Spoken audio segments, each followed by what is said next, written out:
18 படிகள் ஆன்மாவின் பயணத்தின் தொடக்கம். சபரிமலை ஐயப்பன் கோயிலில் மற்ற எந்த கோயிலிலும் இல்லாத அளவுக்கு 18ஆம் படி எனப்படும் புனித படிகளுக்கு ஏன் இவ்வளவு முக்கியத்துவம் அளிக்கப்படுகிறது? இது வெறும் படிக்கட்டுகளா அல்லது இதன் பின்னால் ஏதேனும் ஆழமான தத்துவம் உள்ளதா? ஆன்மீக பார்வையில் இந்த 18 படிகள் நம் வாழ்க்கையின் 18 தத்துவங்களை குறிக்கின்றன.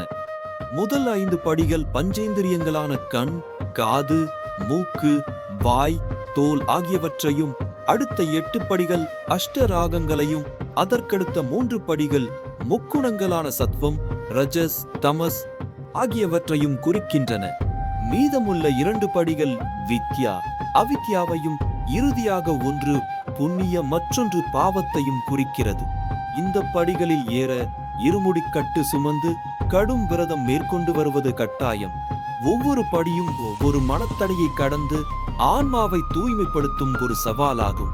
ஐயப்பனை அடைய இந்த வாழ்க்கை தத்துவங்களை உள்வாங்கி கடந்து வர வேண்டும் என்பதே இதன் பொருள்.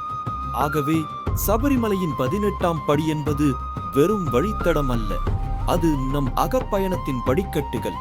ஒவ்வொரு படியும் நம்மை அறியாமையில் இருந்து ஞானத்தை நோக்கி அழைத்துச் செல்லும் ஆன்மீக படிகள். ஐயப்பனின் பாதையில் ஒவ்வொரு கரையும் ஒரு கதையை சொல்கிறது. உங்களுக்கான அடுத்த பயணம் எது?